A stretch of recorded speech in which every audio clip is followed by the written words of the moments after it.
ایران اخیر بیګا شپه کې تقریبا 12 بجې د امریکای اډې ټارګټ کړي دي په قطر کې د قطر ښار دوحه کې ایران شپږ میزایل د امریکای په اډې باندې ورويشتي دي چې ورسره سعودي عرب او عمان هم پینک شوی دي د دوبۍ حکومت هم ډیر غټ اعلان کړی دی څومره هم د قطر مسافر دي د لپاره هم په دې ویډیو کې اهم پیغام دی او د په قطر کې د مسافرو چې کوم کور ولدي ای د لپاره هم په دې ویډیو کې ډیر اهم پیغام دی امریکا نه بدله اغشتلو د لپاره ایران اخر اکټیو شو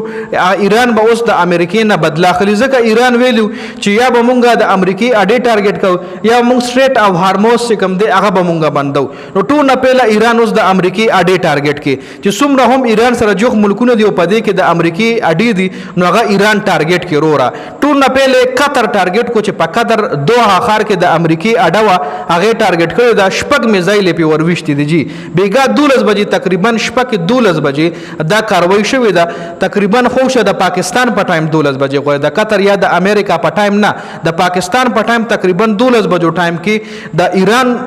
آرمی د ایران ملټری دوحه ښار کې چې د امریکا کمی اډې دی هغه ول ټارګټ کړی دي او شپږ میزایل په ورويشتي دي اوس کو تاسو ګورئ نو ایران د ظالم بچي یک تنها د دوه غټ ملکونو خلاف ولاړ دی یو اسرائیل او یو امریکا د دوړو خلاف سترګې کلکه راويخ کړي سترګې اسري دي او دوړو تقرارا جوابونه ورکړي څنګه چې پرون امریکا په ایران کې چې کم درې د امریکا د ایران اډې ټارګټ کړي وي نو د ایران چې کومه غوسه وا هغه د امریکای لکه په امریکا چې کوم ایران غوسه شو په دغه حملو باندې نو ټوله غوسه په اسرائیل وستا او په اسرائیل باندې اوماغه ټایم د میزایلو باران شروع کو نو بیا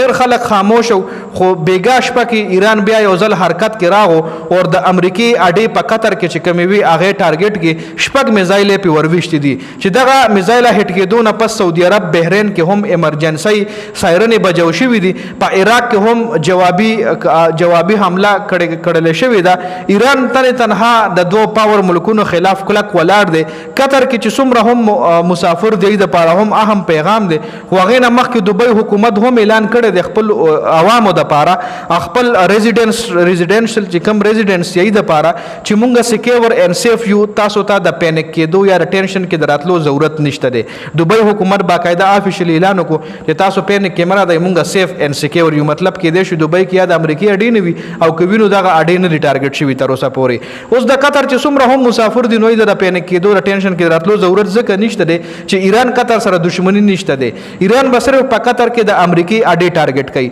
قطر ته به نقصان نه ورکوي د قطر ریزیډنشل بلډینګ یا د قطر چې کمی اساسي دي اب نه ټارګټ کوي صرف او صرف د امریکا اډې ټارګټ کړي دي نو څومره هم په قطر کې مسافر دي د پینک کېدو ضرورت نشته یا د غي کور ولدي نو ته هم د پینک کېدو ضرورت نشته دی جی په دې ویډیو کې دا اهم اپډیټ شو د ویډیو کتلو ډیره زیاته مننه والسلام